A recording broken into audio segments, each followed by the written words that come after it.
Thinking back over the texts we've read and discussed this quarter, one scene that always stuck out to me was from Of One Blood when Ruel finds the ancient city in Meroe.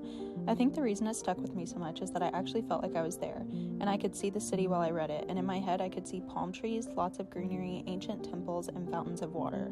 Meroe is described as a sort of utopian ancient city, reminding me of the ways Athens was described in Greek mythology. This scene reflected a central point in Hopkins's novel. Ancient white civilizations like the Greeks and Romans are romanticized and acknowledged for being the foundations of Western civilization, while the African civilizations that built the basis for the Greeks and Romans are largely ignored or labeled as primitive.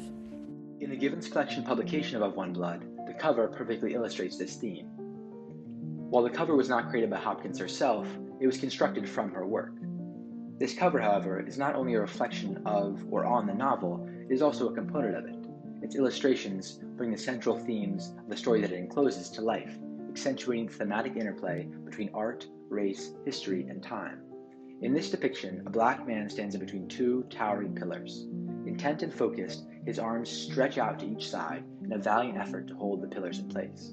The bright black color of the man's upper body draws the readers toward him and to his active resistance, but then from there to the dark desert behind him, a cloak illuminated by the piercing gold of palm trees, temples, and pyramids. These objects and artifacts all are seen as symbols of Africa, and thus their inclusion frames the cover and the literary work that it adorns as African and as of African origin. The significance of a black man holding these pillars up is that ancient African civilizations created the foundations that propped up Greeks and Romans. And while the man in the foreground captures the reader's attention, further meaning is created by the artist in the background of the cover. Behind the man, in the distant night, a set of pillars support the remnants of the ancient temple. Their golden glow and rings of blue and brown mirror those in the foreground, those that are being supported by the man.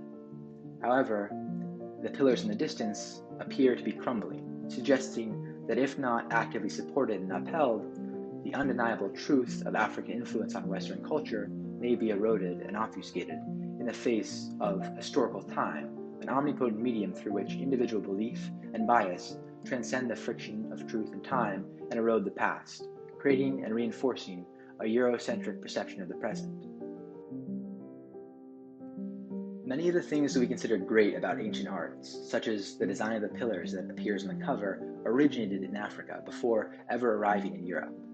And while this may seem trivial and just a matter of giving credit where credit is due, it extends beyond that. You see, art in its various forms, from cave paintings to formations of stone to Renaissance-era paintings, universally serves as the foundation of culture and thus informs our understanding of ourselves and civilization at large. Therefore, in a reflexive, almost circular manner, our understanding of art impacts the way we view ourselves and the world around us. Of One Blood and its cover are works of art in themselves, and therefore they too shape our perception of ourselves, our world, and our history. Throughout her masterfully crafted narrative, Hopkins uses several scenes to highlight the African origin of European art and culture and exposes its erasure in doing so.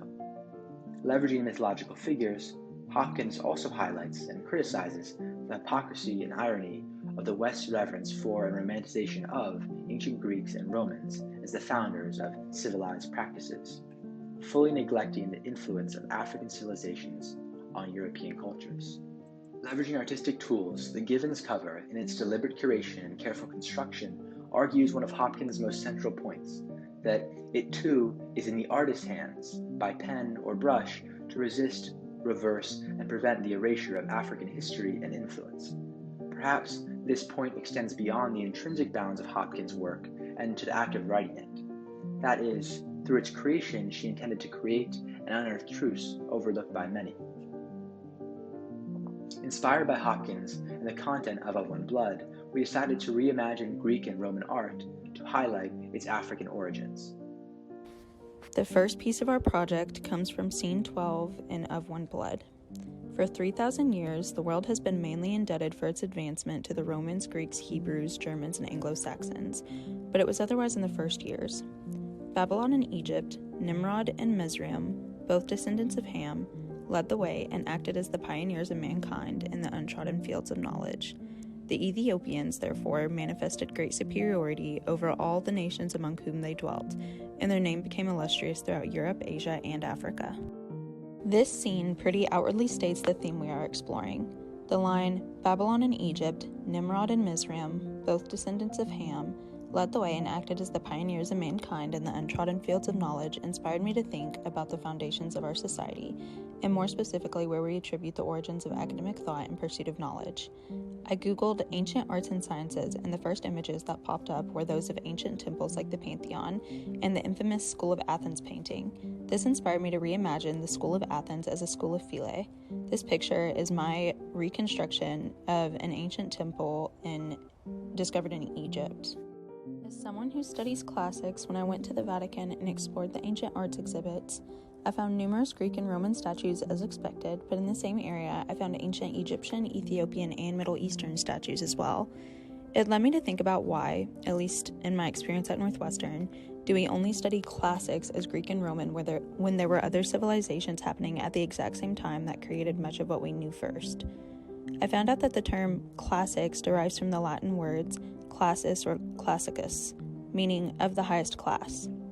In studying and referring to only the ancient Greek and Romans as classics, we are perpetuating a kind of colonization and whitewashing of history that Pauline Hopkins was criticizing in Of One Blood. In One's Blood, when Raoul meets Queen Candace for the first time, her entrance is described as such. What grace, and at the same time, what strength. Yes, she was a Venus, a superb statue of bronze, molded by a great sculptor. The Queen's entrance and reference to Venus reminded me of The Birth of Venus, a famous Italian painting that shows the myth of the goddess Venus as she is born out of the sea. In the painting, there's a personification of spring providing clothes to the goddess. And on the right side, there is Zephyr, a wind god who has blown the goddess to land. Inspired by the several references to Venus in Hopkins' writing, I reimagined the birth of Venus as having taken place in Egyptian mythology, specifically centering the Egyptian goddess Isis. I chose Isis since she's considered the Egyptian version of Venus. Both are goddesses of love, fertility, and beauty. As a rendition of the birth of Venus, I created this, which I called the Resurrection of Isis.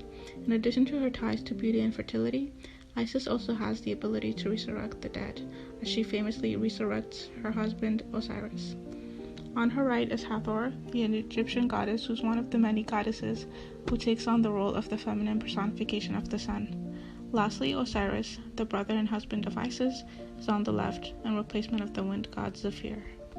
In this rendition, there's a common theme of blue. In the center, Isis stands on top of a blue lotus. This is not only included because of the lotuses in Of One's Blood, but also for the flower's significance in Egyptian culture.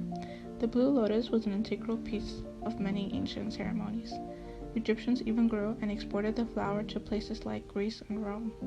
Isis herself even has a blue lotus on top of her crown. The blue theme continues in the gods themselves as well. It's common for Egyptian gods and goddesses to be depicted having blue skin in Egyptian art, since blue is representative of life and rebirth, which ties back to Isis's abilities. Just like the birth of Venus highlights the Roman myths, I created this rendition to highlight the similarities between Roman and Egyptian myths, and also show the influence Egyptian mythology had on Greek and Romans. The story of Adam and Eve is a central feature of Hopkins' Of One Blood. The biblical story is omnipresent, carried throughout the text by Dianthe following her transformation into Felice Adams, a namesake which not only links her to the biblical story, but also serves as a metaphor within itself, tying Dianthe and her identity to Raoul, or in this case, Adam. But Hopkins' use of the story extends beyond that, as she often draws on the metaphor independently throughout the text. The story of Adam and Eve is a tale of the first man and woman. Adam and Eve serve as symbols of the origin and beginning of humankind. While that very point and the biblical story as a whole could be discussed and debated endlessly, we're more interested in particular instances of its interpretation, particularly those reflected through the medium of art, such as on canvas. Many of these interpretations of the story portray the siblings as fair-skinned and European, as white. All records of history and just general understanding indicate that the first humans were black and of African descent. The false portrayal of Adam and Eve, whether intentional or unintentional, paints over this reality and, in a way, erases it. we reimagine the story in a different light, in a manner more reflective of the story itself and of reality. In our interpretation, Adam and Eve are African, as they were the first humans, and the deciduous forest of traditional depictions is replaced by an arid African plain, a carpet of yellow grass extending onto the tree line in the horizon, which appears zebra-striped.